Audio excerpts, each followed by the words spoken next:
6 के 3 क्रमागत गुणजों का योग 3240 है।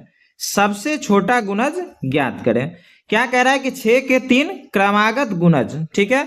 तो मान लेंगे कि 6 का जो है वो 3 क्रमागत गुणज कौन सा है। तो एक मान लेते हैं 6x, एक मान लेते हैं 6 इंटू एक्स प्लस 1 और एक मान लेते हैं 6 इंटू एक्स प्लस 2, ठीक है। और इसका योग कितना कह रहा है 3240। इसका योग कह रहा है 3240। तो तीनों को हमको जोड़ देना है, ठीक है। 6x ये हो जाएगा, 6 और x को गुना करेंगे 6x plus 6 plus 6x plus 12 बराबर कितना हो गया 3240। 6x और 6x कितना होगा 6 6 12 6 18x प्लस 18 बराबर हो गया 3240। तो 18x बराबर क्या हो जाएगा 3240 माइनस 18, ठीक है। तो 18x बराबर 3240 में से अगर हम 18 घटाते हैं तो कितना हो जाएगा 3222। तो x बराबर क्या हो जाएगा 3222 बट्टा 18, ठीक है। 18 से इसको कट कर दीजिए, 18 एकम 18, 4 22 10 32 14 बचा और 2 उतरेगा मतलब 142, 18 सते 126, 6 32 और 10 42, 18 नमा 162। तो कितना हो गया 179। x का मान हो गया 179। क्या कह रहा है कि सबसे छोटा गुणज ज्ञात करें। तो सबसे छोटा हमारा कौन सा है 6x वाला है, ठीक है। 6x वाला हमारा सबसे छोटा है। इसके बाद वाला क्या हो जाएगा 6 इंटू एक्स प्लस 1 वाला और इसके बाद होगा 6 इंटू एक्स प्लस 2 वाला, ठीक है। तो 6x है तो 6 गुने 179, ठीक है। इसको गुना करेंगे 9 छक्के 54 का 4 5, 6 7 42, 5 47 का 7 4, 6 कम 6 और 4 कितना हो जाएगा 10, 1074, ठीक है।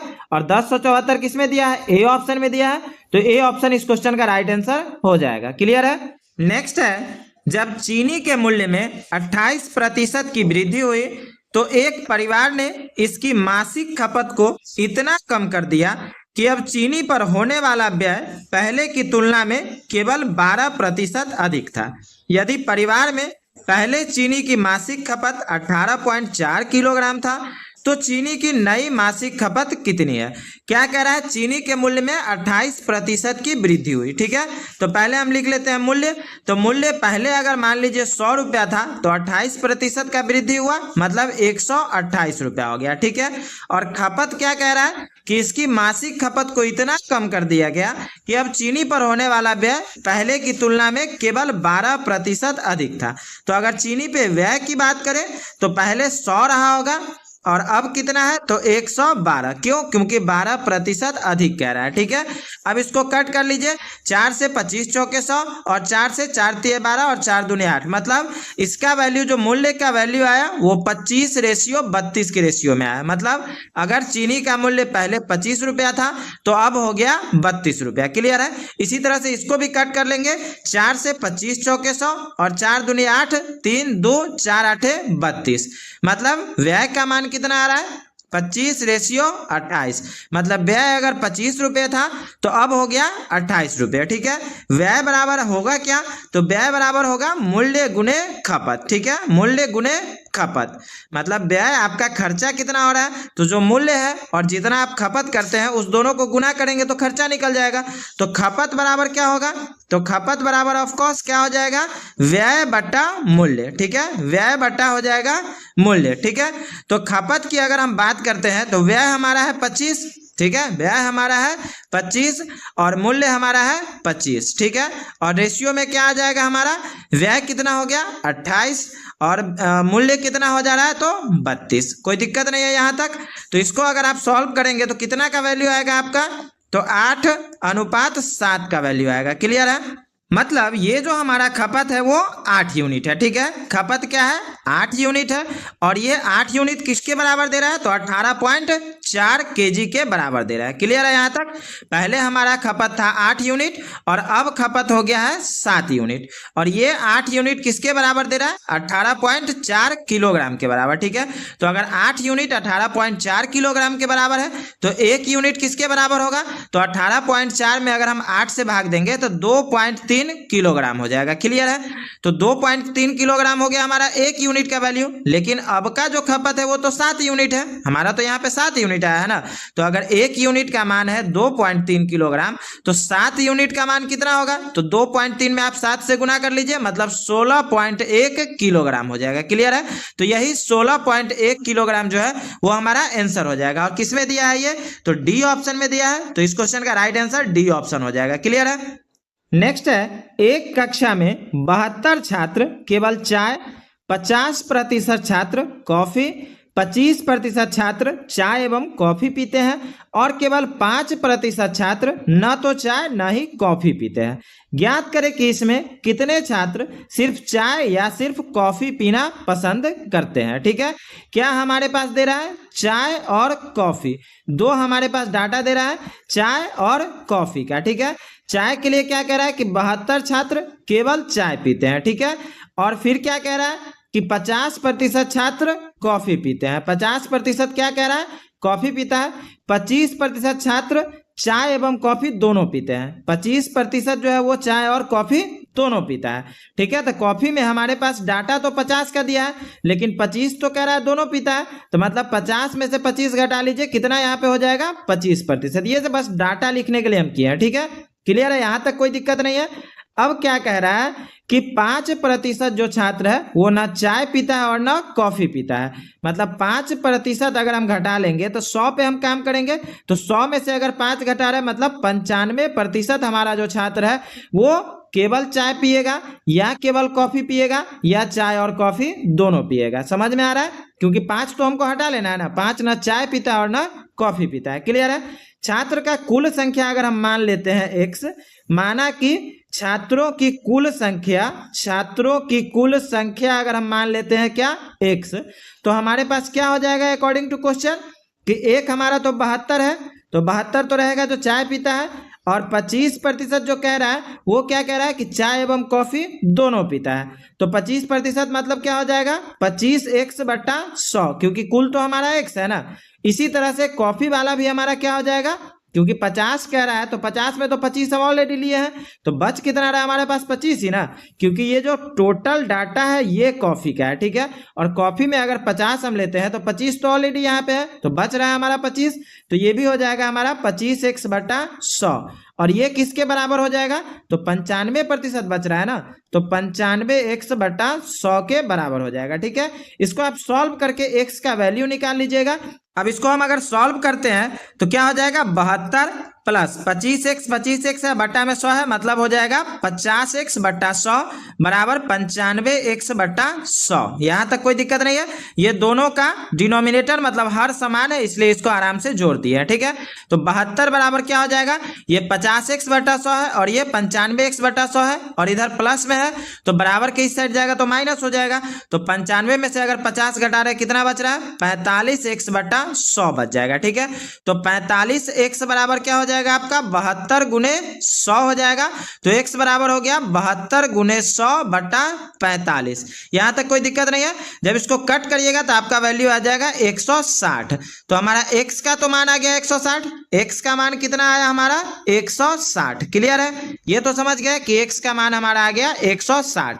अब हमको क्या कह रहा है कि ज्ञात करें कि इसमें कितने छात्र सिर्फ चाय या सिर्फ कॉफी पीना पसंद करते हैं। तो सिर्फ चाय या सिर्फ कॉफी की अगर बात हो, सिर्फ चाय या सिर्फ कॉफी की बात हो, तो क्या हो जाएगा? 72 प्लस 25x/100 का हमारा डाटा आ जाएगा। ठीक है, तो 72 रहबे करेगा, 25x तो 25 गुने x का मान कितना है? 160 है, बट्टा में 100, 25 चौके 100 और 4 से 40 बार में कटेगा। मतलब क्या हो गया? 72 प्लस 40, 7 4 11, मतलब 112 हो जाएगा। ठीक है, और ये 112 आपका किसमें दिया है? बी ऑप्शन में दिया है। तो बी ऑप्शन इस क्वेश्चन का राइट आंसर हो जाएगा। नेक्स्ट है, एक व्यक्ति अपनी आय का 2/3 भाग खर्च करता है। यदि उसकी आय में 14% वृद्धि हो जाती है और व्यय में 20% की वृद्धि हो जाती है तो व्यक्ति की बचत में कितने प्रतिशत की वृद्धि होगी? ठीक है, अब मान लेंगे, माना कि प्रारंभिक आय अगर हम 100 भी मान सकते हैं। ठीक है, प्रारंभिक आय अगर 100 मानते तो 100 से तो ये कट होने वाला नहीं ना है, 2/3 से अगर हम 100 को कट करेंगे तो कटेगा नहीं, इसलिए हम 300 ले लेते हैं, ठीक है, क्योंकि 300 2 से भी कट रहा है और 3 से भी कट रहा है, ठीक है।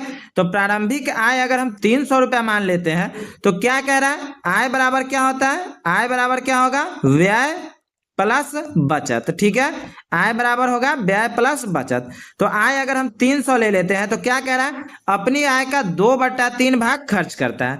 तो आय अगर 300 रुपया है तो 2/3 भाग खर्च करेगा, 3 से काट लीजिए, 100 बार में कटेगा, 100 दूनी 200, ठीक है। तो व्यय कितना हो गया इसका 200, क्यों, क्योंकि 2/3 है, ठीक है। और 100 क्यों नहीं लिया, सो समझ गए, क्योंकि 3 से या 2 से 100 नहीं कटता, 2 से तो कट जाता बट 3 से नहीं कटता, तो बट्टा में आता तो उसको सॉल्व करना थोड़ा मुश्किल हो जाता है, ठीक है। तो अगर आय है 300 और व्यय है 200 तो बचत कितना हो जाएगा, 100 रुपया हो जाएगा, क्लियर है। अब नया में क्या कह रहा है, बाद में क्या कह रहा है कि आय में 14% की वृद्धि होती है, ठीक है। तो 300 का अगर हम 14% निकालते हैं, 14% निकालेंगे तो 14/100 से गुना करेंगे, 0 से 0 कट हो गया, मतलब 14 या 42, तो आय कितना हो जाएगा 342, ठीक है। पहले 300 था और 14% का मतलब हुआ 42, तो 14% बढ़ा तो 300 में 14% जोड़ देंगे, मतलब आय क्या हो गया 342। और क्या कह रहा है, व्यय में 20% की वृद्धि होती है। तो व्यय इसका पहले कितना था, 200 था, और इसमें क्या कह रहा है 20% की वृद्धि, तो मतलब 20/100 कर लीजिए, ठीक है, 0 से 0 कट हो गया, 20 दूना 40, मतलब व्यय कितना हो गया, पहले 200 था अब हो गया 240, ठीक है। तो 342 आय है और व्यय है 240, तो बचत कितना होगा 102, मतलब 342 में से अगर 240 घटा देंगे तो बच कितना रहा, 102 रुपया, ठीक है। तो पहले बचत था 100 रुपया और अब बचत है 102 रुपये। तो क्या कह रहा है, व्यक्ति की बचत में कितने प्रतिशत की वृद्धि हुई, तो पहले इस बचत में वृद्धि कितना का हुआ है, तो 2 रुपये का वृद्धि हुआ है, 2 ही का हुआ है ना, पहले 100 था और अब हो गया 102, तो 2 रुपये का वृद्धि हुआ, इसी का हमको प्रतिशत निकालना है, ठीक है।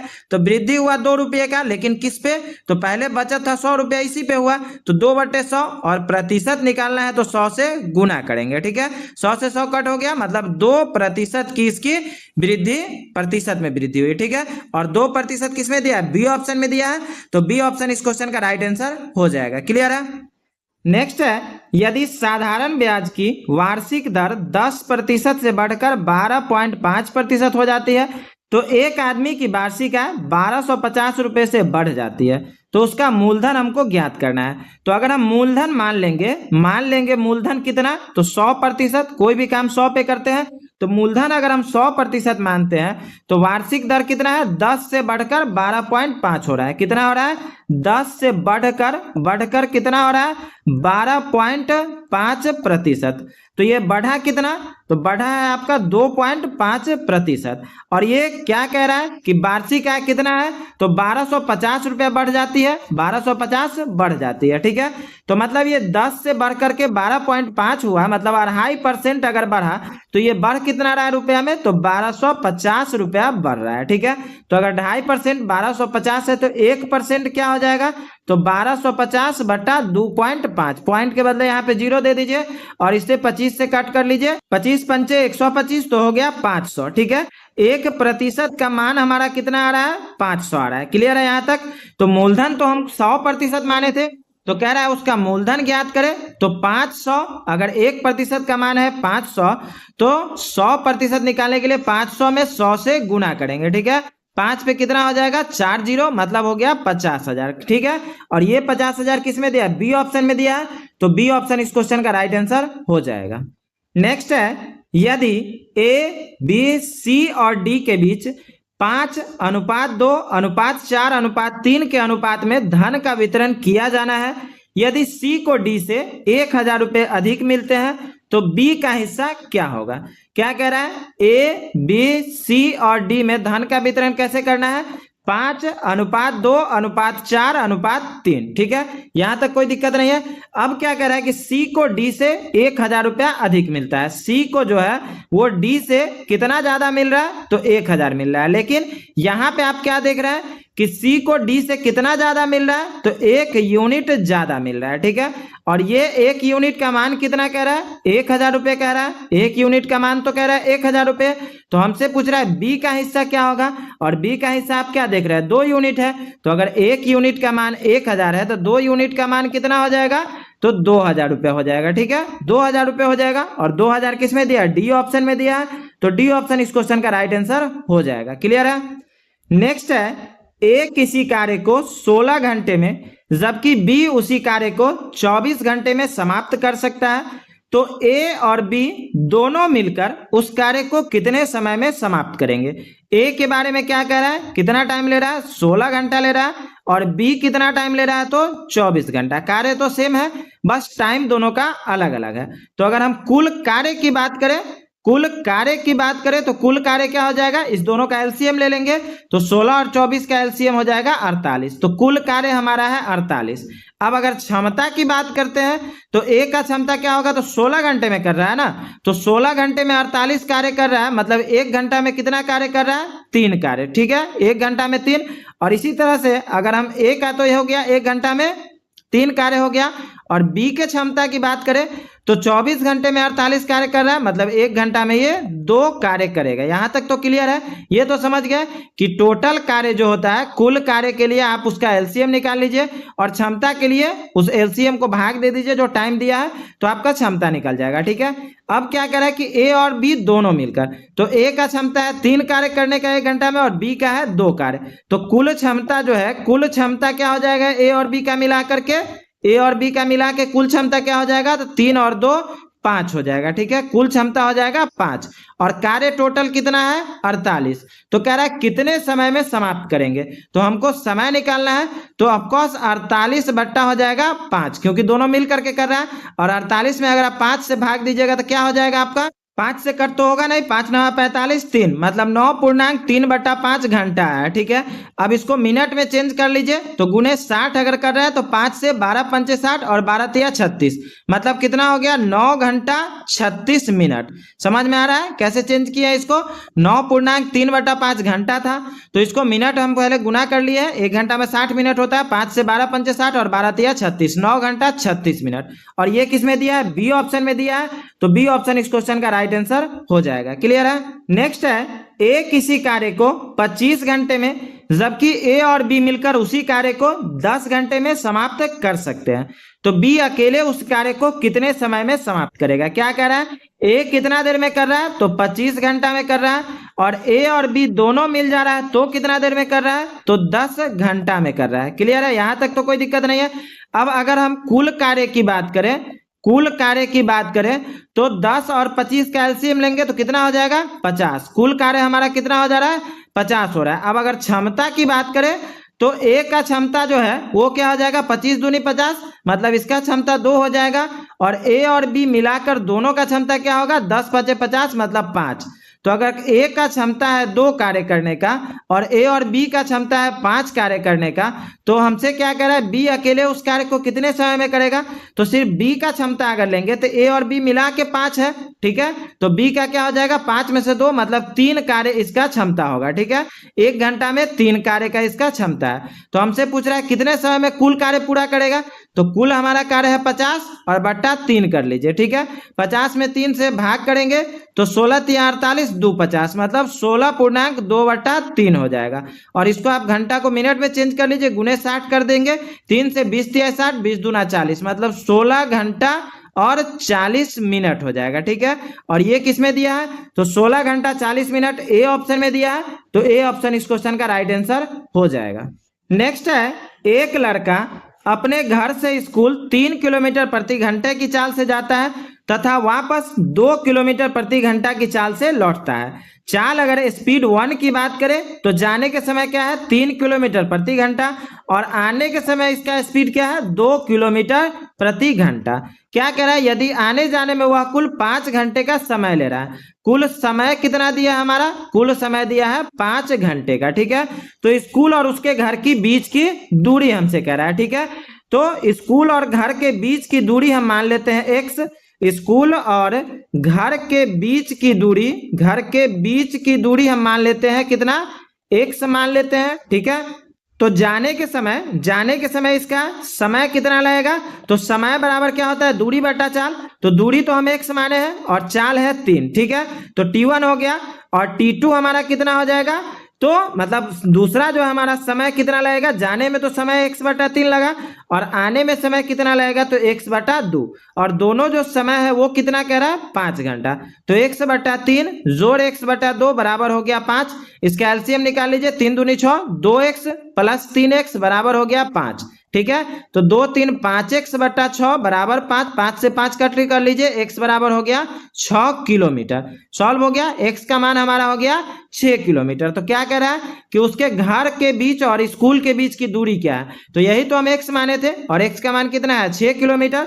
तो आंसर हो जाएगा हमारा 6 किलोमीटर और दिया किसमें है, ए ऑप्शन में।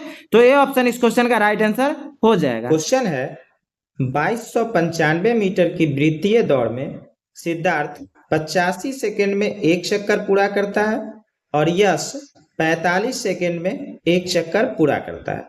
यदि वे विपरीत दिशाओं में दौड़ रहे हैं तो परिधि पर वे कितने अलग अलग बिंदुओं पर मिलेंगे। ये एनटीपीसी का पूछा गया क्वेश्चन है। क्या कह रहा है कि 2295 मीटर का ये जो वृत्तीय दौड़ है, ठीक है, ये वृत्त का परिधि कितना है, तो 2295 मीटर, ठीक है।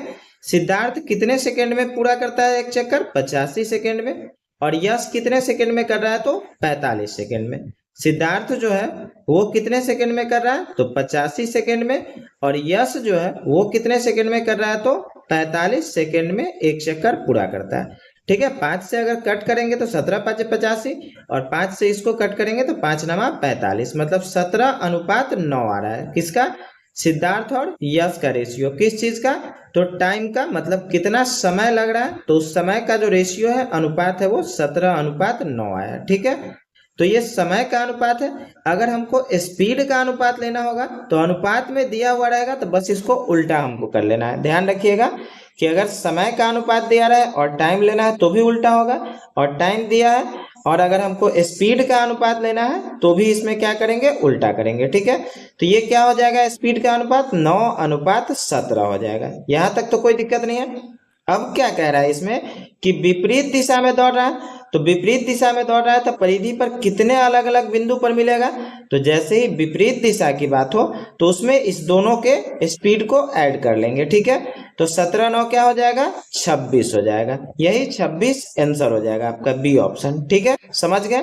और अगर यहाँ पे रहता समान दिशा में, अगर समान दिशा लिखा हुआ मिलेगा आपको, समान दिशा लिखा हुआ मिलेगा तो उसको क्या करना है, हमको घटाना होता है, ठीक है। समान दिशा लिखा हुआ मिलेगा तो घटाना रहेगा, और विपरीत दिशा लिखा हुआ मिलेगा, विपरीत दिशा लिखा हुआ मिलेगा तो क्या करना है हमको, तो जोड़ना है, ठीक है। क्लियर है, समझ गए इस चीज को।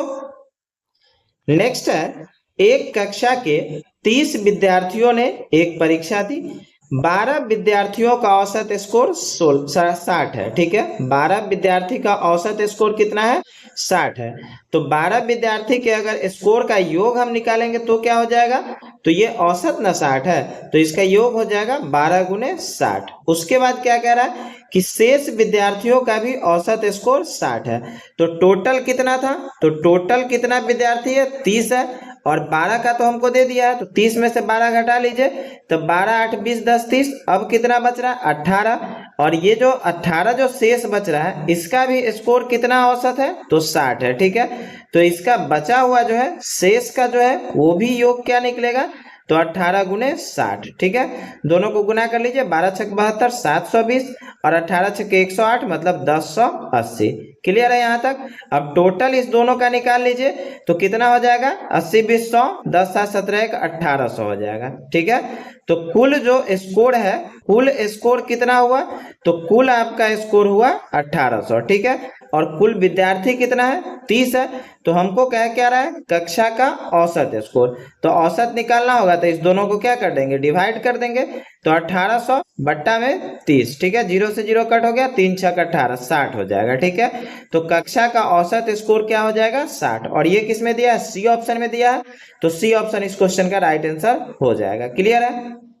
नेक्स्ट है, 35 किलोमीटर की दूरी तय करते समय एक व्यक्ति ने देखा कि 4 घंटे 15 मिनट तक साइकिल चलाने के बाद उसके द्वारा तय की गई दूरी शेष दूरी की 4/3 थी।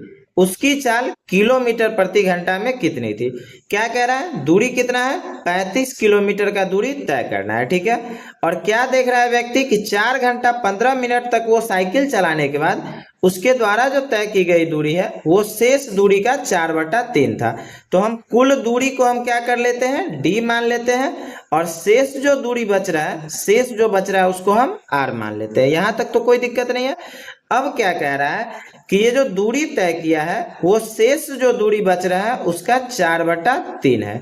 ये तो समझ गया अच्छे से कि दूरी को हम डी माने हैं, तो कुल जो दूरी यहाँ पे तय किया है साइकिल से, ठीक है, तो उसके बाद जो शेष दूरी है वो कितना कह रहा है? 4/3। तो शेष दूरी को हम आर मान लिए थे, ठीक है, तो आर गुने 4/3। अब डी बट्टा आर अगर हम कर रहे हैं, मतलब दूरी बट्टा शेष दूरी अगर हम कर रहे हैं, तो वो कितना हो रहा है हमारा? 4/3 हो रहा है। यहां तक तो कोई दिक्कत नहीं है। तो इस रेशियो के अकॉर्डिंग कुल दूरी कितना हो रहा है? तो कुल दूरी हो रहा है 7 यूनिट, ठीक है। इस रेशियो के अकॉर्डिंग कुल दूरी हो रहा है 7 यूनिट, और लेकिन इसमें क्वेश्चन में कितना दिया है? 35 किलोमीटर। तो अगर 7 यूनिट 35 किलोमीटर के बराबर है तो 1 यूनिट किसके बराबर हो जाएगा? तो 7 5 35, मतलब 5 किलोमीटर के बराबर। समझ में आ रहा है कैसे? कि यहाँ पे क्या कह रहा है कि 4 घंटे 15 मिनट तक साइकिल चलाने के बाद उसके द्वारा जो तय की गई दूरी वो शेष दूरी का 4/3 था। तो मान लेते हैं कि एक बार वो साइकिल चलाया है तो दूरी वो 4 ट्रेवल किया है, और शेष जो बच रहा है वो यहाँ पे 3 हो रहा है। 4/3 कहा था इसी के लिए, ठीक है। लेकिन वो कुल तो दूरी 35 था, तो 7 यूनिट को हम 35 मान लिए, तो 1 यूनिट हो गया 5 किलोमीटर। यहाँ तक क्लियर है। अब टाइम कितना कह रहा है? 4 घंटा 15 मिनट। कितना कह रहा है? 4 घंटा और 15 मिनट, ठीक है। तो या तो घंटा में रखिए या मिनट में। तो 4 घंटा तो ठीक है, 15 मिनट को अगर हम घंटा में चेंज करेंगे तो क्या हो जाएगा? 15 गुने हो जाएगा 1/60। 15 चौका 60, मतलब 4 घंटा और 1/4 घंटा। 4 चौका 16, 1 17/4 घंटा हो रहा है, ठीक है। कितना हो रहा है? 17/4 घंटा। यहां तक तो कोई दिक्कत नहीं है। तो समय तो हमको पता हो गया कि 17/4 घंटा है। अब बात करते हैं दूरी का, ठीक है। तो पहला राउंड में वो दूरी साइकिल से जो ट्रेवल किया वो कितना किया था? तो इसके अकॉर्डिंग 4 यूनिट किया था, और 1 यूनिट का वैल्यू हमारा आ रहा है 5 किलोमीटर। तो अगर 1 यूनिट का वैल्यू है 5 किलोमीटर, तो 4 यूनिट का वैल्यू कितना हो जाएगा? तो 5 चौका 20 किलोमीटर, ठीक है। तो हमको यहाँ पे दूरी भी पता चल गया और समय भी पता चल गया। तो हमसे क्या पूछ रहा है? उसकी चाल। तो चाल बराबर क्या हो जाएगा? दूरी बट्टा समय। तो दूरी तो 20 है, और बट्टा में समय कितना हो जाएगा? 17/4। तो बट्टा में जो 4 रहेगा वो गुना में आ जाएगा, ठीक है। तो 20 चौके 80/17। जब इसको आप कट करिएगा तो दशमलव में आपका कितना आ जाएगा? 4.7 किलोमीटर प्रति घंटा, ठीक है। और ये किसमें दिया? आपका ए ऑप्शन में दिया है, तो ए ऑप्शन इस क्वेश्चन का राइट आंसर हो जाएगा। क्लियर है? समझ गया? नेक्स्ट है, पाइप ए किसी टैंक को 9 मिनट में भर सकता है, जबकि पाइप बी संपूर्ण भरे टैंक को 10 मिनट में खाली कर सकता है। शुरू में पाइप ए को खोला जाता है और 3 मिनट बाद पाइप बी को भी खोल दिया जाता है। कितने समय में शेष टैंक पूरी तरह से भर जाएगा? मान लीजिए एक टैंक है, क्या कह रहा है कि पाइप ए जो है वो कितने देर में भर सकता है? तो 9 मिनट में वो भर सकता है, ठीक है, 9 मिनट में भर सकता है। और पाइप बी खाली कितने देर में कर सकता है? तो 10 मिनट में वो खाली कर सकता है। तो टोटल अगर कार्य की बात करें, कुल कार्य की अगर बात करते हैं तो क्या हो जाएगा? दोनों का एलसीएम, तो 9 दहाई 90 हो गया इसका एलसीएम। अब इसके अगर क्षमता की बात करते हैं, इफिशियंसी या क्षमता इसको बोल सकते हैं, तो क्षमता ए का क्या हो जाएगा? तो 9 दहाई 90, मतलब 10 कार्य वो करेगा, और ए का काम क्या है? भरने का, तो ये प्लस में इसको ले लीजिए, ठीक है। और इसी तरह से बी का काम है खाली करने का, तो 10 × 90, मतलब ये 9 कार्य करेगा 1 मिनट में, ठीक है। इसका क्षमता हुआ 9 कार्य करने का, और ये माइनस में रहेगा। इसमें तो कोई दिक्कत नहीं है, दोनों तो भर नहीं ना रहा है, एक भर रहा है और एक खाली कर रहा है, ठीक है। तो भरने वाला को प्लस में लिया है और खाली करने वाले को माइनस में लिया है। तो अगर दोनों मिल जाएगा तो दोनों को मिला करके इसका क्षमता क्या होगा? तो पहला ए जो है वो भरेगा और बी जो है वो खाली करेगा, तो दोनों मिला करके क्षमता क्या हो जाएगा? ए और बी का, तो 1 हो जाएगा क्षमता। यहां तक तो समझ गए। अब क्या कह रहा है कि शुरू में पाइप ए को खोला जाता है और 3 मिनट बाद पाइप बी को भी खोल दिया जाता है। अब पाइप ए को खोला जा रहा है लेकिन कितने देर के लिए, तो 3 मिनट के बाद ना बी को खोला जाता है। तो शुरू में तो ए ही पाइप था, ठीक है, और ए का क्षमता कितना है 10, तो 3 मिनट में कितना हो गया 30 यूनिट कार्य हो गया और टोटल हमारा कितना है 90 है, ठीक है। तो बच कितना रहा है, बच कितना रहा है, ये तो हो गया, ये तो 30 यूनिट जो है 3 मिनट में वो तो कंप्लीट कर गया ना। तो अब जो बचेगा उसी में दोनों मिलके कार्य करेगा। तो 90 में से 30 घटाइए तो बचा है कितना 60 यूनिट कार्य बचा हुआ है, ठीक है। तो 60 यूनिट बचा हुआ है और ये दोनों मिलके करेगा, लेकिन दोनों मिलके कर रहा है तो कार्य कितना हो रहा है, एक ही हो रहा है, ठीक है। तो समय पूछ रहा है कितना समय लगेगा, तो 60 मिनट लग जाएगा, ठीक है। 60 बटा 1 किया मतलब 60 मिनट लगा, और 60 मिनट किस में दिया है, ए ऑप्शन में दिया है, तो ए ऑप्शन इस क्वेश्चन का राइट आंसर हो जाएगा।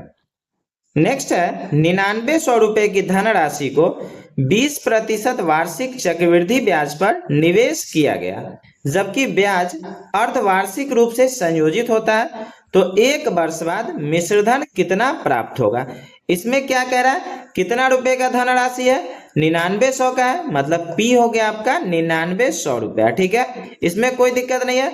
और कितना दर है, तो 20% है, तो रेट हो जाएगा 20%। और समय मतलब टाइम कितना है, तो 1 वर्ष का समय दिया है, लेकिन एक कंडीशन क्या दे रहा है कि ब्याज जो है वो अर्धवार्षिक रूप से होता है। तो जब ब्याज अर्धवार्षिक होता है तो रेट क्या हो जाएगा, तो रेट आधा हो जाएगा, ठीक है। ब्याज अगर अर्धवार्षिक लगा हो तो रेट आधा हो जाता है, तो ये रेट आपका कितना हो जाएगा 10% हो जाएगा। और समय कितना हो जाएगा, तो दुगुना हो जाता है, मतलब समय हो जाएगा 2 वर्ष। क्यों होता है, तो अब इसको समझ लीजिए। अर्धवार्षिक है मतलब साल में 2 बार लगेगा, तो समय तो 2 बार हो जाएगा ना, और रेट जो है वो आधा हो जाएगा। क्लियर है। अब इसमें हमसे पूछ रहा है कि मिश्रधन कितना प्राप्त होगा, तो ए का फॉर्मूला लगा दीजिए। मिश्रधन बराबर क्या हो जाएगा, P into 1 plus R/100 to the power n, ठीक है। तो P प्रिंसिपल कितना है 9900 है, ठीक है, इंटू 1 प्लस रेट कितना है 10, तो 10/100 और पावर कितना रह जाएगा n का वैल्यू, तो समय है 2 वर्ष, तो 2 हो जाएगा, 10 दहाई 100, तो 10 एकम 10 और 1 11, तो मतलब 9900 गुने 11/10 गुने 11/10, 0 से 0 कट हो गया, ठीक है। तो 99 गुने 11, 99 गुने 11 गुने 11, 1 एकम 1 नमा 9, मतलब यूनिट डिजिट पे 9 आएगा, ठीक है, यूनिट डिजिट पे 9 आएगा। ये लंबा सा गुना है, तो इतना लंबा तो हमको करना नहीं, अब आंसर मिला लीजिए इसमें, तो यूनिट डिजिट पे 9 आना चाहिए, तो इसमें तो है नहीं, इसमें है नहीं, इसमें है नहीं, डी वाले ऑप्शन में है, तो डी ऑप्शन इसका राइट आंसर हो जाएगा। और अगर सब में दिया हुआ रहता तब आपको मल्टीप्लाई करके देख लेना था, ठीक है। नेक्स्ट है, एक वस्तु 8100 रुपए में खरीदी गई और इसकी कीमत 40% अधिक अंकित की गई। इसके बाद इसे अंकित मूल्य पर 15% की छूट पर बेचा गया। इस पर प्रतिशत लाभ कितना होगा। क्या कह रहा है कि 8100 रुपए का वस्तु था, मतलब खरीदा गया, और 40% अधिक अंकित किया गया उसके दाम पे, और अंकित मूल्य पे 15% का छूट दिया गया। तो मान लेते हैं हम 100 रुपए पे चीज पे लेकर के चलते हैं, ठीक है। तो क्या कह रहा है कि 40% अधिक अंकित किया गया, मतलब अंकित कितना किया गया, तो 140, ठीक है। 100 लिया है तो 40% हो जाएगा 40, तो 40 अधिक हो गया यहाँ पे, तो 140 अंकित किया गया।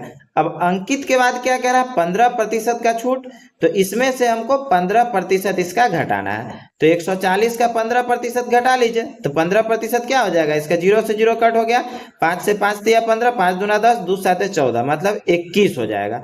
तो 140 में से अगर हम 21 घटा रहे हैं तो कितना हो रहा है 119 हो रहा है, ठीक है। हम माने कितना थे 100 रुपया, स्टार्टिंग में हम कॉस्ट प्राइस कितना माने थे 100 रुपया, और लास्ट में हमारा ये बेचा कितने पे जा रहा है 119 पे, ठीक है।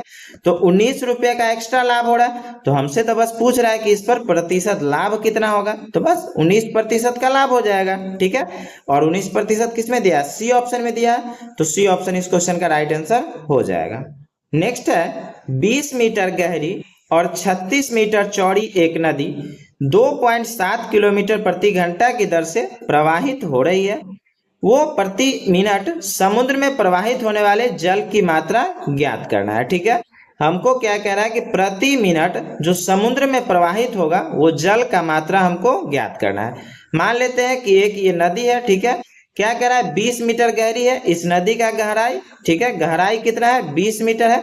घनाभ के जैसे अगर बनाइएगा तब समझ में आएगा इस तरह से, ठीक है, कि गहराई इसका कितना हो रहा है, तो गहराई कह रहा है ये वाला जो गहराई वाला जो पार्ट है वो 20 मीटर कह रहा है, ठीक है, और 36 मीटर इसका चौड़ाई है। ये जो चौड़ाई है ये कितना है, तो 36 मीटर है। और किस दर से बह रहा है, तो 2.7 किलोमीटर प्रति घंटा से। तो यहाँ पे मीटर में दिया है, ये भी मीटर में है, लेकिन ये तो किलोमीटर में दे रहा है ना।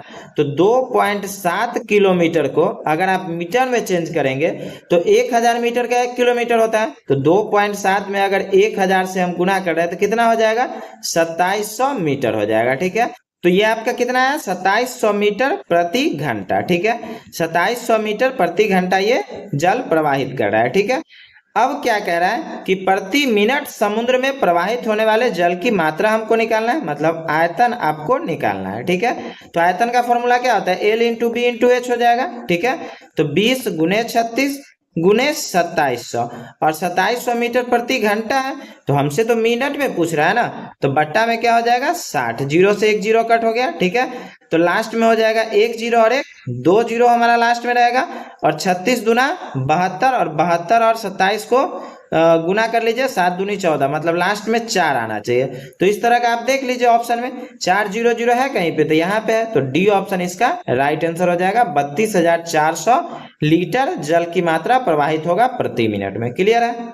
नेक्स्ट है, रामू अपने व्यय की योजना बनाता है जिसमें वेतन का 30% घर किराए के लिए, 25% भोजन के लिए, 15% चिकित्सा व्यय के लिए और 16% अन्य के लिए निर्धारित करता है। व्यय ये कैसे निर्धारित कर रहा है, तो 30% किराए के लिए, ठीक है, 30 किराए के लिए कर रहा है, 25% भोजन के लिए कर रहा है, 15% चिकित्सा के लिए कर रहा है और 16% अन्य मतलब एक्स्ट्रा खर्च के लिए कर रहा है, ठीक है। कह रहा है यदि वह हर महीने 42,000 की बचत कर सकता है तो उसका मासिक वेतन ज्ञात कीजिए। तो पहले तो हम व्यय देख लेते हैं कितना हो रहा है। 100 अगर हम ले लेते हैं, मान लेते हैं कि इसका आय कितना 100 इसका हम लेकर के चलते हैं, ठीक है। तो व्यय कितना ये कर रहा है 30, 25 और 15 कितना हो जाएगा, 25 5 30 10 40, तो 40 30 70 और 10 80 100 86, ठीक है। तो 100 अगर आय है तो व्यय ये कितना कर रहा है 86 कर रहा है, तो इसका बचत कितना हो जाएगा, तो 86 4 90 10 100 मतलब 14। तो 14 यूनिट मान लेते हैं कि ये बचत करता है, और ये 14 यूनिट बराबर किसके कह रहा है, बचाता कितना है 42,000, तो 14 यूनिट किसके बराबर है 42,000 के बराबर है। तो अगर 14 यूनिट 42,000 के बराबर है तो 1 यूनिट किसके बराबर हो जाएगा, तो 42,000 बटा 14, 14 तिया 42 मतलब 3,000 के बराबर हो जाएगा। क्लियर है। और आय हम इसका कितना माने हैं 100 यूनिट लेकर के चले थे, 100 यूनिट लेके चले थे। 1 यूनिट का वैल्यू अगर हमारा 3,000 है तो 100 यूनिट का क्या हो जाएगा 100 गुने 3,000, ठीक है। 3 पर कितना जीरो हो जाएगा 2 3 5, 1 2 3 4 5 मतलब कितना हो जा रहा है आपका 300,000 मतलब 3 लाख हो रहा है, ठीक है। और ये किस में दिया है, सी ऑप्शन में दिया है, तो सी ऑप्शन इस क्वेश्चन का राइट आंसर हो जाएगा। नेक्स्ट है, 15 वर्ष बाद एक पुत्र की आयु और उसके पिता की वर्तमान आयु का अनुपात 2:3 है। 5 वर्ष पहले पिता की आयु पुत्र की आयु की 4 गुनी थी। पिता और पुत्र की वर्तमान आयु ज्ञात करें। हमको क्या कह रहा है, पिता और पुत्र का वर्तमान आयु निकालने के लिए, तो पिता और पुत्र का वर्तमान आयु हम क्या मान लेते हैं, एक का x मान लेते हैं पिता का और पुत्र का y मान लेते हैं। क्या कह रहा है कि 15 वर्ष बाद एक पुत्र की आयु, तो 15 वर्ष बाद पुत्र की आयु तो y प्लस 15 हो जाएगा। उसके पिता की वर्तमान आयु का अनुपात, अगर सीधे देता कि पुत्र की आयु और उसके पिता की आयु का अनुपात, तो 15 वर्ष बाद अगर पुत्र की आयु में 15 जोड़ रहे हैं तो पिता में भी 15 जोड़ते हैं। लेकिन क्या कह रहा है कि पुत्र का आयु तो 15 वर्ष बाद कह रहा है, लेकिन पिता का क्या कह रहा है वर्तमान आयु, तो पिता का क्या रह जाएगा वर्तमान x रह जाएगा और उसका अनुपात कितना है 2:3 है, तो 2/3 हो जाएगा। यहाँ तक कोई दिक्कत नहीं है। इसको सॉल्व कर लीजिए, 2x बराबर हो जाएगा 3y प्लस 15 तिया 45, तो 2x माइनस 3y बराबर हो जाएगा 15। ये हमारा एक इक्वेशन हो गया। दूसरा कंडीशन कह रहा है कि 5 वर्ष पहले पिता की आयु, तो पिता का आयु क्या है अभी x है, तो 5 वर्ष पहले x माइनस 5 हो जाएगा, क्या कह रहा है कि पुत्र की आयु की 4 गुनी थी। तो पुत्र का तो अभी वाला y है, तो ये 5 वर्ष पहले की बात हो रही है, तो इसमें से 5 घटा लेंगे और इसका क्या कह रहा है 4 गुना, तो इसमें 4 से गुना कर देंगे। क्लियर है। यहाँ पे फर्स्ट वाले कंडीशन में वर्तमान दिया था इसलिए x लेकर के चले हैं, ठीक है। अगर सीधे पिता की आयु दिया रहता तो 15 यहाँ पे भी हम जोड़ लेते हैं, समझ गए ना। तो x माइनस 5 बराबर क्या हो जाएगा 4y माइनस 4 पंचे 20। तो x माइनस 4y बराबर क्या हो जाएगा -20 और माइनस में 5 है तो इधर जाएगा तो प्लस में हो जाएगा। तो -20 प्लस 5 मतलब -15। ये हमारा इक्वेशन 2 हो गया। अब यहाँ पे देखिए 2x है और यहाँ पे x है, तो इसको क्या करिए 2 से गुना कर लीजिए, सॉल्व करने में आसानी पड़ेगा। तो 2x माइनस 2 चौका 8y बराबर 15 दूनी 30, तो माइनस में 30 हो जाएगा। और ये वाला सेम ऐसे ही ले लेते हैं, 2x माइनस 3y बराबर है 15, ठीक है। यहाँ तक कोई दिक्कत नहीं है। सॉरी यहाँ पे तो 45 होगा ना, 3 से 15 दिया 45, यहाँ पे 45 लिखना था, ठीक है। तो ये हो जाएगा 45। अब इसका साइन बदल जाएगा, घटाएंगे तो माइनस, ये प्लस और ये माइनस, ये तो कट हो गया। 8 में से 3 गया मतलब -5y और 45 और 30 कितना हो गया -75। तो अगर -5y बराबर -75 है तो y बराबर क्या हो जाएगा -75 बटा -5, मतलब y का मान हमारा आ गया 15। क्या कह रहा है पिता और पुत्र की वर्तमान आयु ज्ञात करना है, तो हमारा y का तो मान आ गया, मतलब पुत्र का वर्तमान आयु तो 15 आ गया। तो अब देख लीजिए आंसर में पिता और पुत्र वाले में थर्ड वाले ऑप्शन में 15 दिया है, तो सी वाला ऑप्शन हमारा राइट हो जाएगा। वैसे अगर y का मान निकल गया है तो x का निकालने के लिए कोई भी इक्वेशन में पुट अप कर लीजिए। जैसे हमारा एक इक्वेशन है ना x माइनस 4y बराबर -15 था, तो इसमें हमको y का तो मान आ गया है 15, तो x बराबर क्या हो जाएगा -15 प्लस 4y, क्योंकि x माइनस 4y बराबर अगर 15 है तो माइनस से इधर जाएगा तो प्लस में हो जाएगा। तो x बराबर क्या हो गया -15 प्लस 4 और y का मान कितना है 15, तो -15 और 15 चौका 60, तो 15 में 60 में से अगर 15 घटाएंगे तो क्या हो जाएगा 45। तो x का मान हो गया हमारा 45, मतलब पिता का जो वर्तमान आयु है वो 45 है। लेकिन एग्जाम में आपको इतना लॉन्ग लेकर के नहीं जाना है, अगर आपको आंसर मैच कर रहा है तो वहीं पे आपको छोड़ देना है। क्यों? क्योंकि टाइम कम होता है। क्वेश्चन है 0 से 52 के बीच की सभी विषम संख्याओं का योग ज्ञात कीजिए। ये एनटीपीसी में पूछा गया क्वेश्चन है। क्या कह रहा है कि 0 से 52 के बीच की सभी विषम संख्या का हमको योग निकालना है, ठीक है। तो पहले हमको संख्या तो पता होना चाहिए, तो 0 से 52 के बीच क्या क्या हो जाएगा 1 होगा, 3 होगा, 5 होगा, 7 होगा, 9 होगा, 11 सोन और 52 से पहले क्या होगा 51 होगा। यहाँ तक तो कोई दिक्कत नहीं है। फर्स्ट संख्या हमारा कितना हो गया 1 हो गया, तो a का मान 1 है और उसके बाद d, तो यहाँ पे तो आप देख रहे हैं कि एपी में जा रहा है, मतलब 1 के बाद 3 है, फिर 5 है, फिर 7 है, मतलब एपी में जा रहा है, 2 का डिफरेंस है, तो जो डिफरेंस है वही हो जाएगा डी, मतलब सार बनता है। तो a का वैल्यू तो हमको पता हो गया 1, d का वैल्यू हमको पता हो गया 2 और उसके बाद l हमको कितना दिया है 51, ठीक है। अंतिम पद जो है लास्ट टर्म जो है वो हमारा 51 दिया है। अब n जो है n क्या होता है पदों की संख्या, तो 1 से मतलब 0 से 52 के बीच, मतलब 1 3 5 7 9 11 13 इस तरह से आप अगर करते जा रहे हैं 15 17 19 इस तरह से अगर आप लिखते जा रहे हैं तो n कितना हो जाएगा 26, ठीक है। 26 टर्म आपके पास आएगा, 26 संख्या आपके पास आएगा, ठीक है। 0 से 52 के बीच कितना विषम संख्या आएगा तो 26 आएगा।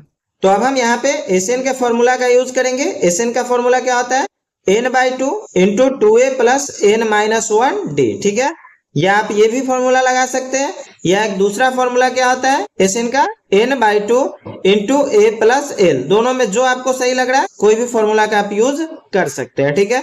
जैसे हम इसमें लेकर के चलते हैं तो n/2, n जो हमारा है पद का संख्या कितना है 26 है, तो 26/2 इंटू a प्लस l, तो a कितना है 1 है और l कितना है तो 51 है, ठीक है। l मतलब अंतिम पद, तो l कितना है 51 है। 26/2 मतलब कितना हो गया 13 और 51 एक कितना हो गया 52, ठीक है। 13 और 52 को गुणा करेंगे, 13 दूना 26 का 6, 2 13 5 65 और 2 67, 676, ठीक है।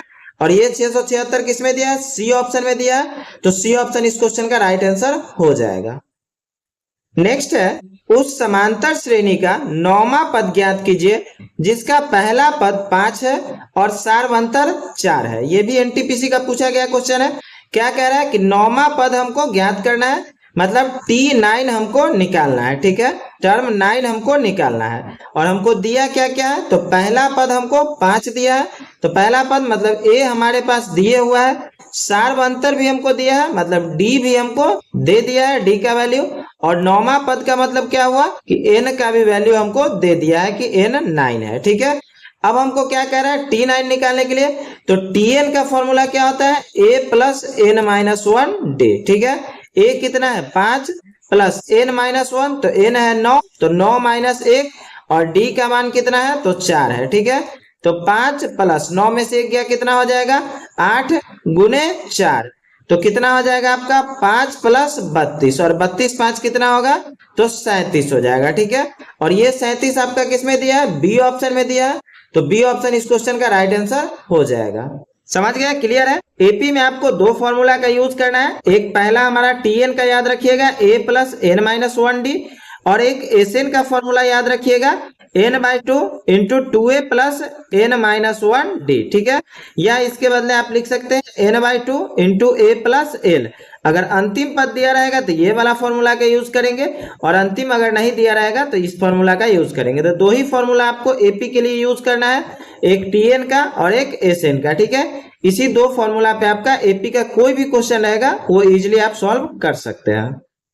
नेक्स्ट है, यदि किसी गुणोत्तर श्रेणी का प्रथम पद 2 तथा सर्वानुपात 3 हो तो श्रेणी का पांचवा पद क्या होगा। ये भी एनटीपीसी का पूछा गया क्वेश्चन है। क्या कह रहा है, गुणोत्तर श्रेणी मतलब जीपी का ये क्वेश्चन है आपका, ठीक है। और एपी और जीपी का फॉर्मूला अलग अलग होता है, ये ध्यान रखिएगा।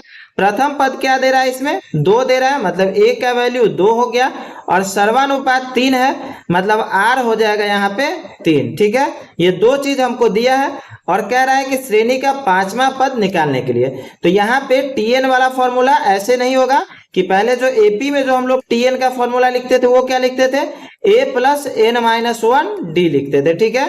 लेकिन जीपी में जो अगर टीएन का फॉर्मूला आप यूज करिएगा तो टीएन बराबर क्या हो जाता है, a into R to the power N minus one, ध्यान रहेगा, a into R to the power N minus one. तो a कितना है 2 है, इंटू आर कितना है, तो 3 है, तो 3 का पावर n माइनस वन, तो n तो हमको यहाँ पे दिया है, पांचवा पद निकालना है ना, तो n तो हमको 5 यहाँ पे दे दिया है, तो 3 का पावर क्या हो जाएगा 5 माइनस 1, तो 2 गुने 3 का पावर 5 में से 1 गया, कितना हो गया 4, तो 2 गुने 3 तिया 9 तिया 27 तिया 81, और 81 में 2 से गुना करेंगे, 2 एकम 2, 2 8 16, कितना आ रहा है 162। और ये 162 किसमें दिया, बी ऑप्शन में दिया है, तो बी ऑप्शन इस क्वेश्चन का राइट आंसर हो जाएगा। नेक्स्ट है, यदि m plus N ratio m minus N, इसका रेशियो क्या है 7:3, मतलब 7:3 दिया है, तो हमसे कह रहा है M Q plus N Q ratio M Q minus N Q का मान हमको ज्ञात करना है। क्या दे रहा है, m plus N ratio m minus N, और इसका मान कितना दे रहा है 7:3, तो मतलब क्या हुआ कि m प्लस एन का मान हो गया आपका 7, ठीक है, और m माइनस एन का मान हो गया आपका 3। दोनों को अलग अलग इक्वेशन मान लेंगे।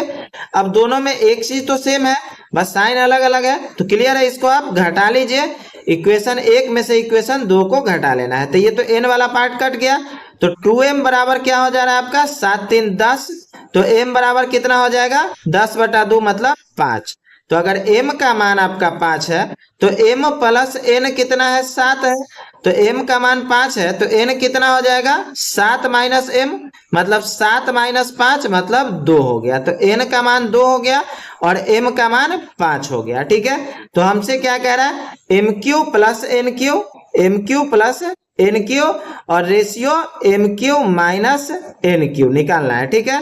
तो m का मान कितना है आपका 5 है, तो 5 का पावर 3 प्लस n का मान कितना है 2 है, तो 2 का पावर 3, और बट्टा में भी सेम वही हो जाएगा, 5 का पावर 3 प्लस 2 का पावर 3, 5 5 25, पंचे कितना होता है 125, और 2 दूनी 4 दूनी 8, और बट्टा नीचे हो जाएगा 125 माइनस 8, तो 125 और 8 कितना हो गया 133, और 125 में से 8 गया तो कितना हो गया 117।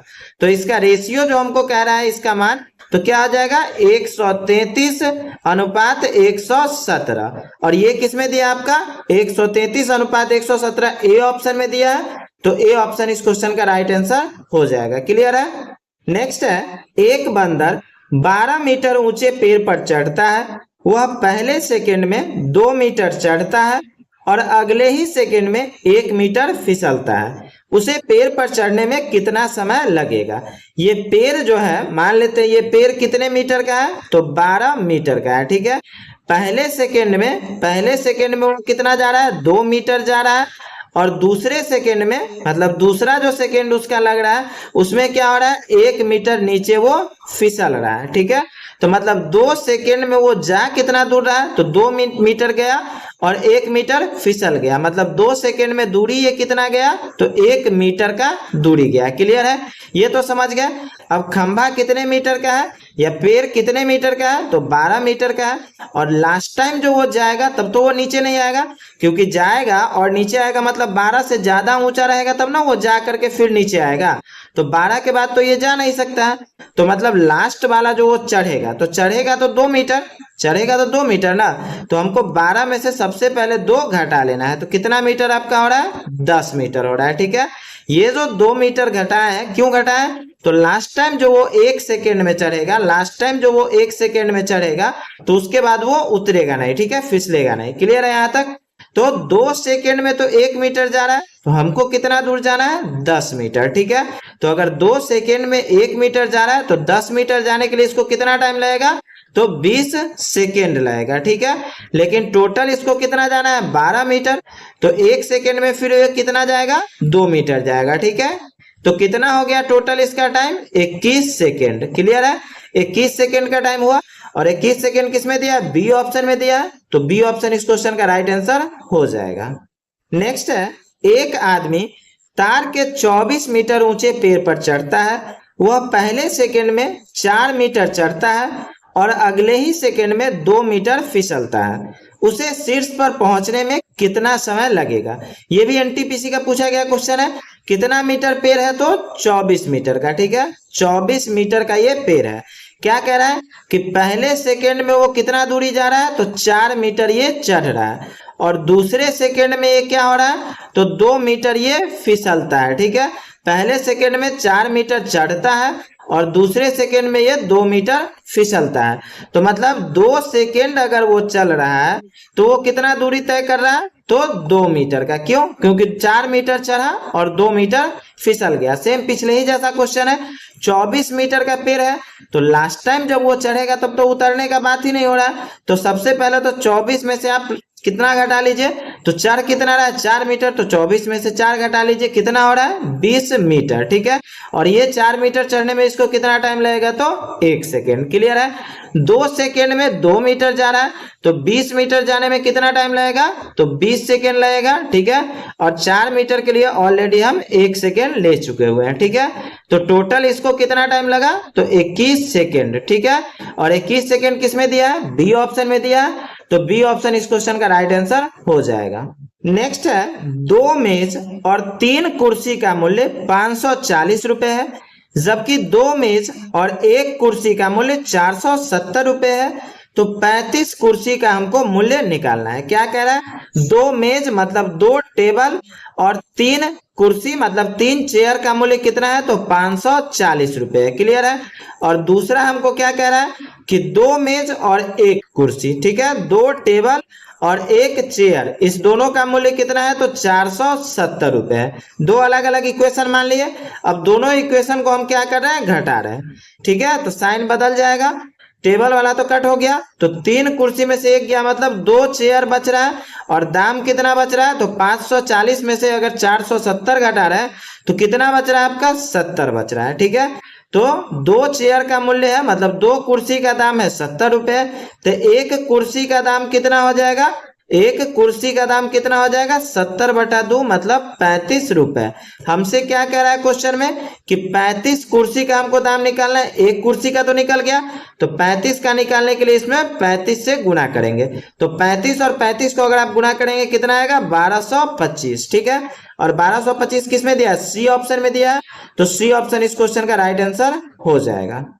नेक्स्ट है, दूध और जल के 30 लीटर मिश्रण में दूध और जल का अनुपात 7:3 3 है। दूध और जल का अनुपात 1:2 बनाने के लिए मिश्रण में जल की कितनी मात्रा मिलानी होगी। ये आरआरबी ग्रुप डी का पूछा गया क्वेश्चन है, ठीक है। कितना लीटर का मिश्रण है, तो 30 लीटर का, ठीक है। और दूध और जल का अनुपात कितना है, तो 7:3 है। कितना है, दूध और जल का अनुपात दिया कितना है, तो 7:3 दिया है।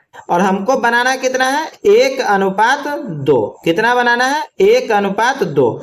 और इसमें क्या कह रहा है मिलाने के लिए, तो जल की कितनी मात्रा मिलानी है। तो दूध हमको तो मिलाने के लिए कह नहीं रहा, तो दूध का तो अनुपात सेम होना चाहिए। जो भी चेंजिंग होगा आपका वो जल वाले में चेंजिंग होगा, ठीक है।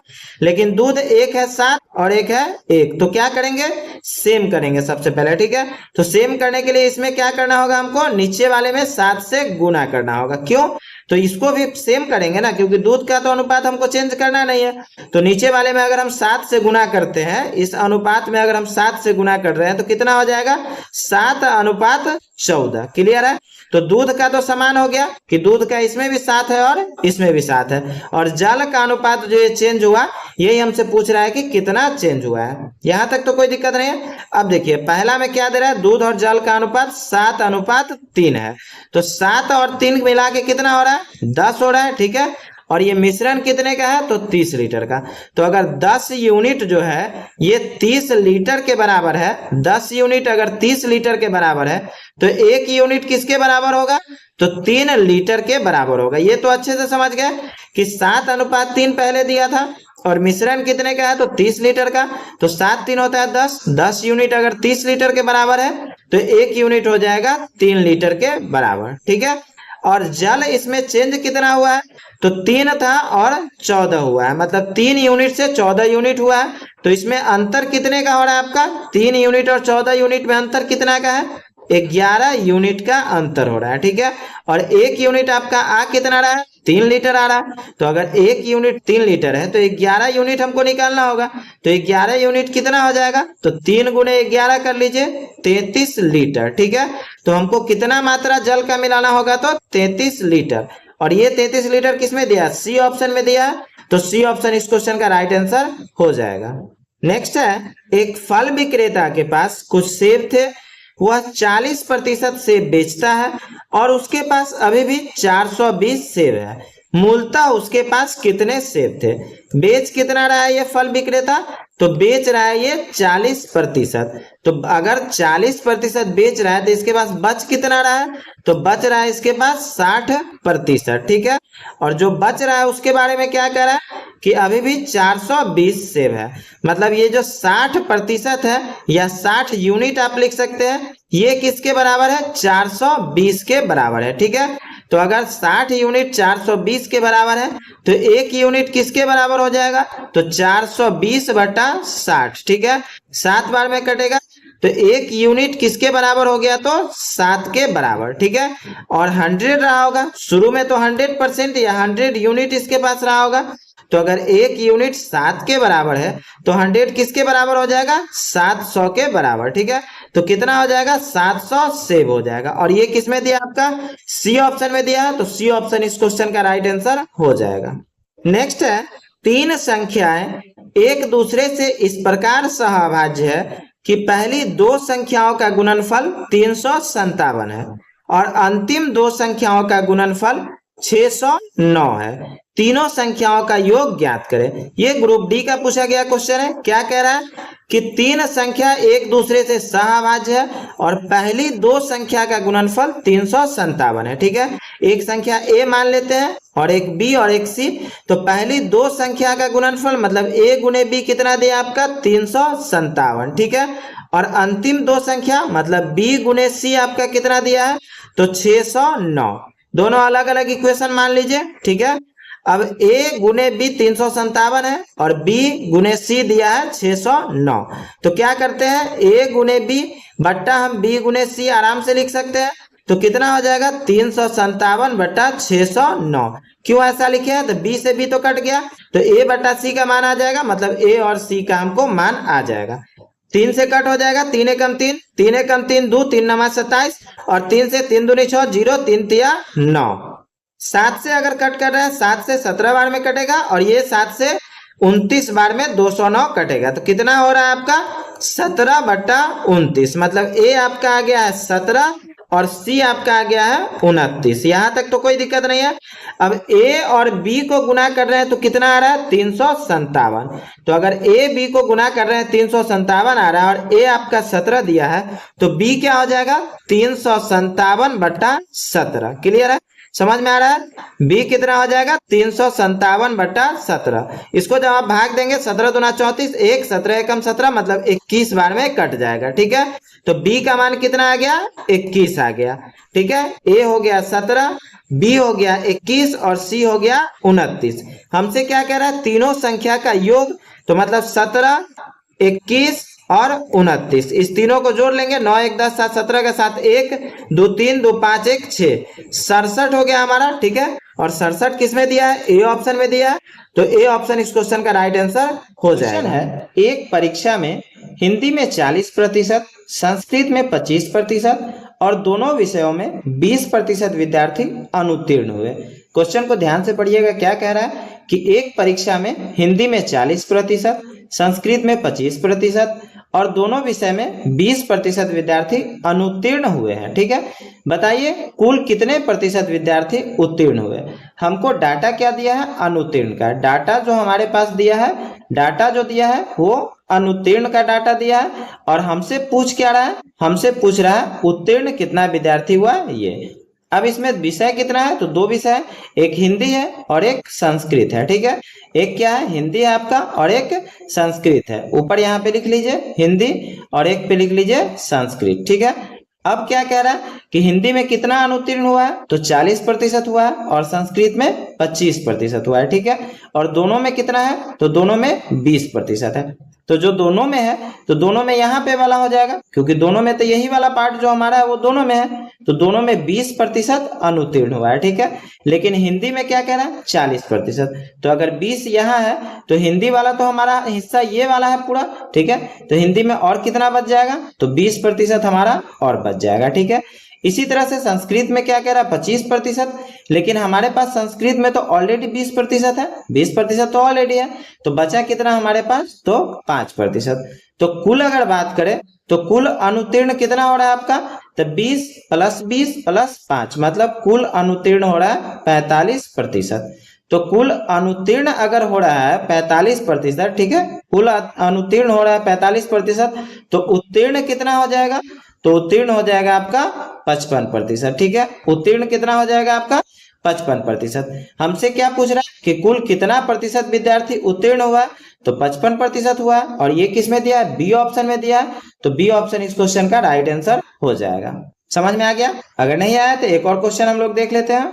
नेक्स्ट है किसी परीक्षा में गणित में 60% लड़के तथा विज्ञान में 65% लड़के उत्तीर्ण हुए, जबकि दोनों विषयों में कुल 30% लड़के अनुत्तीर्ण हुए। यदि परीक्षा में कुल 600 लड़के बैठे हों तो कुल कितने लड़के उत्तीर्ण हुए।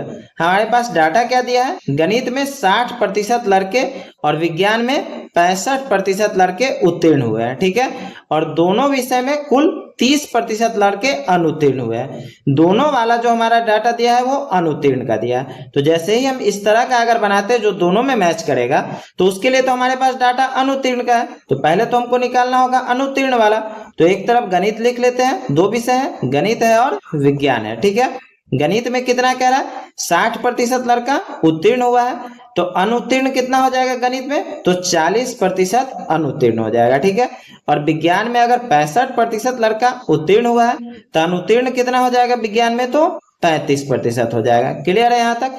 क्यों ऐसा किया है, क्योंकि हमारे पास जो दोनों का डाटा दिया है वो अनुत्तीर्ण का दिया है। ठीक है, और दोनों में कितना अनुत्तीर्ण है, तो 30% है, तो यहाँ पे हम बीच में 30% लिखेंगे। क्यों, क्योंकि ये दोनों में मैच कर रहा है, दोनों में कर रहा है यहाँ पे। अब क्या कह रहा है कि गणित जो हमारा है, गणित वाला हिस्सा ये पूरा हो जाएगा। ठीक है, और गणित में कितना अनुत्तीर्ण हो रहा है, 40 हो रहा है, क्योंकि 60 तो उत्तीर्ण है ना, तो 40 अगर अनुत्तीर्ण है जबकि 30 तो ऑलरेडी इसमें दिया है, तो बच कितना रहा हमारा 10%। ठीक है, और इसी तरह से विज्ञान में 30 हमारा दिया है और टोटल अनुत्तीर्ण कितना कह रहा है हमारा, तो 35 कह रहा है, तो इसमें कितना बच रहा है, तो 5%। क्लियर है। तो कुल अगर हम बात करें तो कितना हो गया 45%। तो कुल जो 45% हुआ है ये डाटा आपका किसका आ रहा है, अनुत्तीर्ण का आ रहा है। अनुत्तीर्ण का आ रहा है कुल 45%, ठीक है। 45% यहाँ पे अनुत्तीर्ण हुआ है। तो अगर 45% अनुत्तीर्ण हुआ है तो उत्तीर्ण कितना हो जाएगा? तो उत्तीर्ण हो जाएगा आपका 55%। यहां तक तो कोई दिक्कत नहीं है। अब हमारे पास कुल स्टूडेंट कितना है, कुल छात्र कितना है? 600 है, ठीक है। कुल जो हमारा है वो 600 है, ठीक है। और उसमें उत्तीर्ण कितना हो रहा है? 55%। और हमसे यही तो पूछ रहा है कि उत्तीर्ण कितना हुआ है, तो इसका हम 55% निकाल देंगे, ठीक है। 55/100, 0 से 0 कट हो गया, 6 5 30 का 0 3, 6 5 30 3 33, 330 हमारा आ जाएगा। और 330 किसमें दिया? बी ऑप्शन में दिया है, तो बी ऑप्शन इस क्वेश्चन का राइट आंसर हो जाएगा। एक और क्वेश्चन को देख लेते हैं, डाउट आपका अच्छे से क्लियर हो जाएगा। नेक्स्ट है हमारा, किसी परीक्षा में इंग्लिश में 70% और गणित में 80% अभ्यर्थी पास होते हैं और 10% दोनों विषय में फेल होते हैं। पहले क्या दे रहा है कि इंग्लिश में 70% पास हो रहा है और गणित में 80%, और दोनों में फेल कितना हो रहा है? तो 10%। यदि 144 अभ्यर्थी दोनों विषय में पास होते हैं तब अभ्यर्थियों की कुल संख्या क्या है? तो इंग्लिश में अगर 70% पास हो रहा है तो फेल कितना हो जाएगा? इंग्लिश में फेल हो जाएगा आपका 30%, ठीक है। और इसी तरह से गणित में अगर 80% पास हो रहा है तो फेल कितना हो जाएगा? 20% हो जाएगा, ठीक है। दोनों विषय का इस तरह से हम बॉक्स बना लेते हैं, एक हमारा इंग्लिश का हो गया और एक गणित मतलब मैथ का हो गया। क्लियर है यहाँ तक? अब देखिए यहाँ पे दोनों विषय में जो फेल का यहाँ पे डाटा दिया है, इसलिए हम यहाँ पे फेल वाला निकाले हैं, ठीक है। तो दोनों में फेल कितना हो रहा है? 10%। दोनों में कितना हो रहा है? 10%, ठीक है। तो ये दोनों वाला डाटा तो हमारा बीच में रह जाएगा। अब इंग्लिश में कितना फेल हो रहा है? तो 30% हो रहा है, ठीक है। तो इंग्लिश वाला तो हिस्सा ये पूरा हो जाएगा, और पूरा में तो 10 ऑलरेडी हमारा आ गया है, तो बच कितना रहा है? 20%। इसी तरह से गणित में कितना है? 20 है, और ऑलरेडी हमारे पास कितना है? 10 है, तो कितना बच जाएगा? और तो 10 बच जाएगा, ठीक है। अब इसका आप कुल निकाल लीजिए, 20 10 30 10 40%। कुल हमारा कितना आ गया? 40%। तो ये तो हमारा फेल वाला डाटा है, तो फेल कितना हो गया? 40%। तो अगर फेल 40 है तो पास कितना हो जाएगा? तो 100 पे कोई भी चीज होता है, तो पास हो जाएगा आपका 60%, ठीक है। अब क्वेश्चन में क्या दे रहा है कि 144 अभ्यर्थी जो है वो दोनों विषय में पास होते हैं, लेकिन पास का हमारा डाटा तो 60% है, तो हमको अभ्यर्थी का कुल संख्या निकालना है। तो क्या करेंगे? 144/60 गुने 100, ठीक है। 0 से 0 कट हो जाएगा, 6 से काट दीजिए, 6 दूनी 12, 2 4 6 चौक 24, 24 गुने 10 अगर हम कर रहे हैं तो कितना हो रहा है? 240 हो रहा है, ठीक है। 240 किस में दिया? सी ऑप्शन में दिया, तो सी ऑप्शन इस क्वेश्चन का राइट आंसर हो जाएगा। अब तो आपका डाउट क्लियर हो गया। कभी भी जो हमारा दोनों का डाटा रहेगा, दोनों का जो डाटा रहेगा उसको बीच में लिखना है, और जो दोनों का डाटा देगा उसी से हमको अलग अलग विषय का डाटा निकालना है। क्लियर है? नेक्स्ट क्वेश्चन है, नीलू 1 रुपए में 2 नींबू की दर से नींबू खरीदती है और उन्हें 3 रुपए में 5 नींबू की दर से बेचती है, उसका लाभ या हानि प्रतिशत क्या होगा? क्या कह रहा है कि 1 रुपए में 2 नींबू, 1 रुपए में 2 नींबू खरीदती है और 3 रुपए में 5 नींबू के दर से इसको बेचना है, ठीक है। बेच रही है 3 रुपया में 5 नींबू। एक तरफ हम रुपया लिख देते हैं और एक तरफ नींबू लिख लेंगे। क्लियर है? यहां तक तो कोई दिक्कत नहीं। अब इसको आप क्रॉस मल्टीप्लीकेशन कर लीजिए, कितना हो जाएगा? यहाँ पे 3 दूनी 6 हो जाएगा और 1 5 5 हो जाएगा, ठीक है। तो मतलब क्या हुआ कि ये 5 जो हमारा है वो सीपी कॉस्ट प्राइस हो गया, मतलब क्रय मूल्य हो गया, और ये जो 6 हमारा है ये क्या हो गया? तो एसपी मतलब सेलिंग प्राइस मतलब विक्रय मूल्य हो गया। क्लियर है यहाँ पे?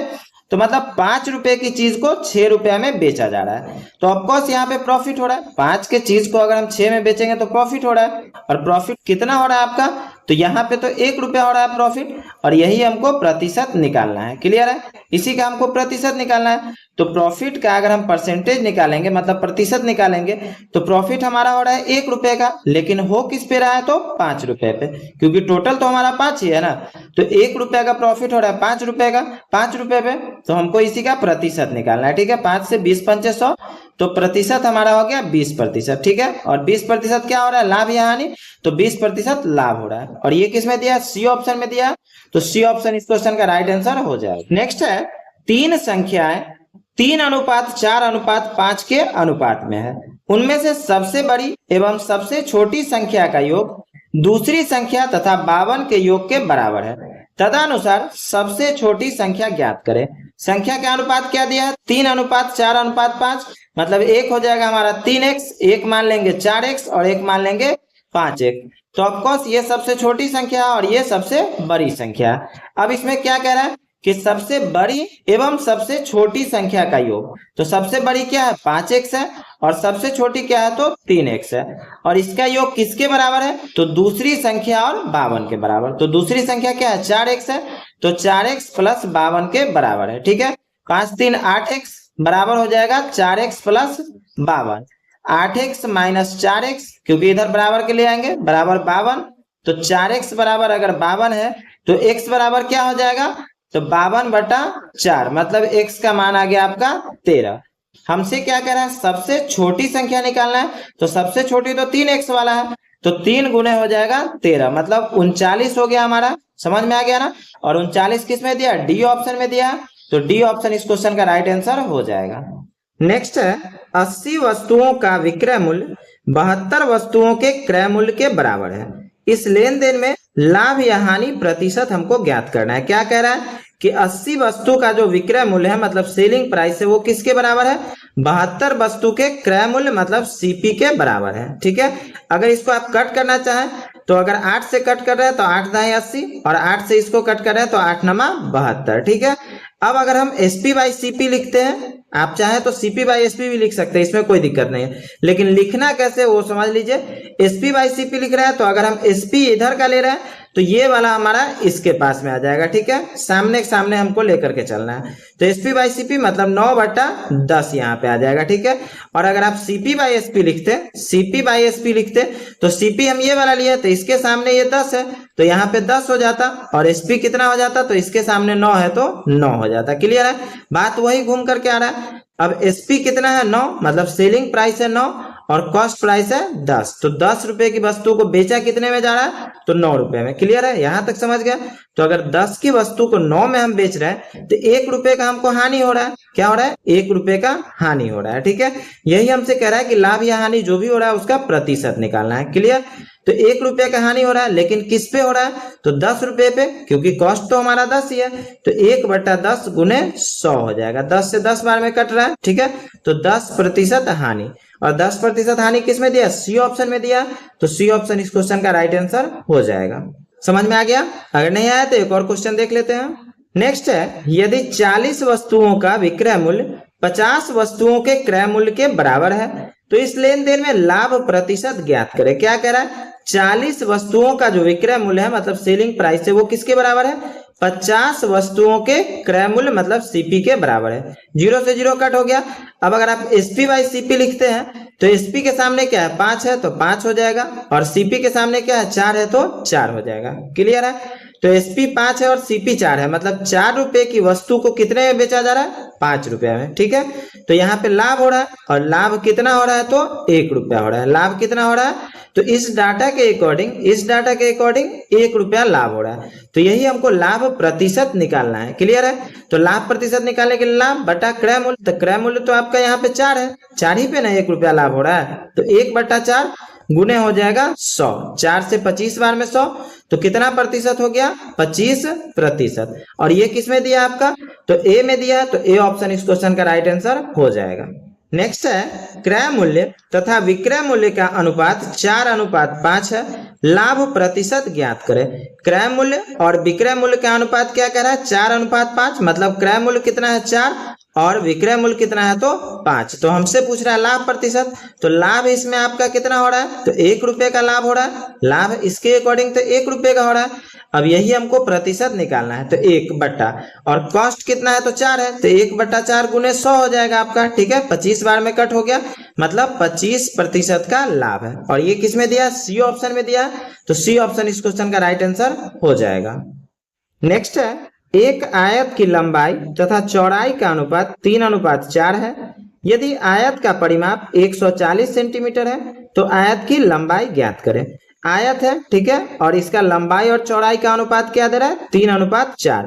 तो ऑफकोर्स लंबाई यहाँ पे क्या हो जाएगा? 4 हो जाएगा, और चौड़ाई कितना हो जाएगा? 3।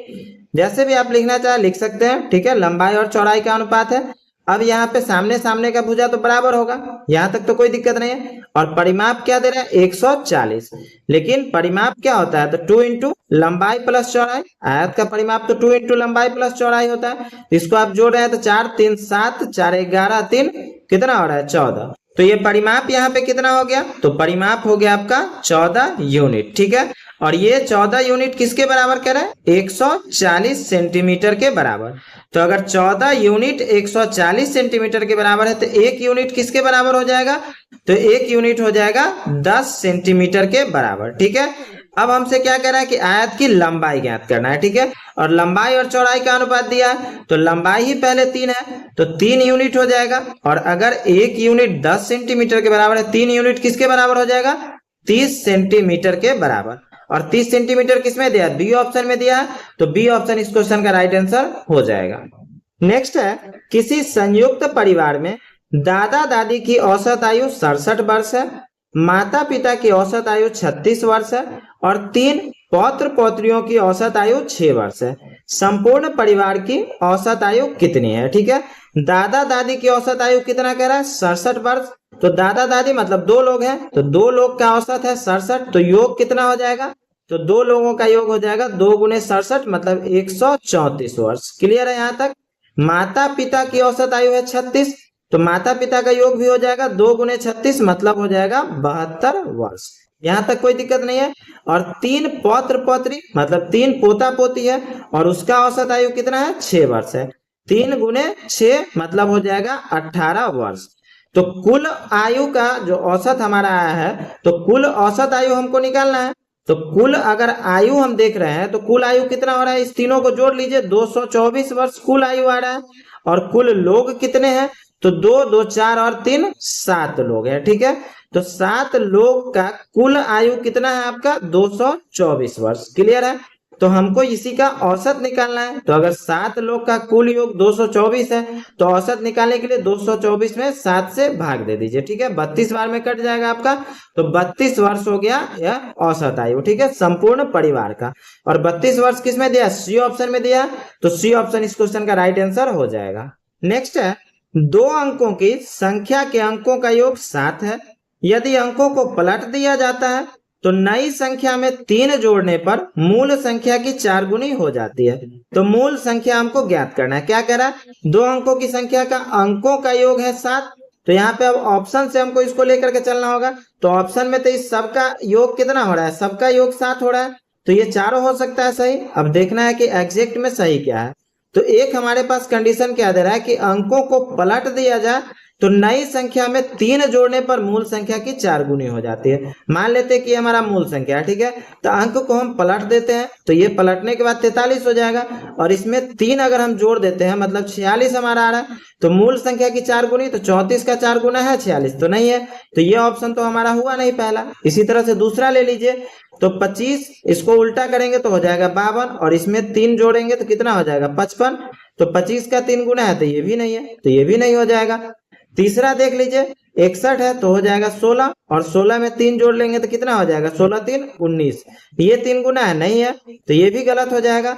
अब इसमें देख लीजिए 16 है तो ये हो जाएगा 61 और 61 में 3 जोड़ रहे हैं तो कितना हो रहा है 64। और क्या कह रहा है इसमें कि 4 गुनी हो जाती है तो 16 का 4 गुना 64 है। 16 का 4 गुना 64 है मतलब हमारा डी ऑप्शन यहाँ पे सही आंसर हो जाएगा, ठीक है। इसको आप दूसरे प्रोसेस से लेकर के चलते तो टाइम ज्यादा लग जाता तो हमको एग्जाम में तो टाइम कम होता है। तो उसमें आपको अगर क्वेश्चन से आंसर निकालने में टाइम लग रहा है तो आंसर से क्वेश्चन को आप ले लेते हैं, ठीक है। जो तरीका आपको सही लगे बस कम टाइम में हमको आंसर आ जाना चाहिए। तो फ्रेंड्स आज की वीडियो में बस इतना ही। अगर वीडियो अच्छी लगी हो तो लाइक और शेयर जरूर करें और अगर चैनल पे नए हैं तो प्लीज चैनल को सब्सक्राइब करें ताकि लेटेस्ट वीडियो की नोटिफिकेशन आपको मिल सके।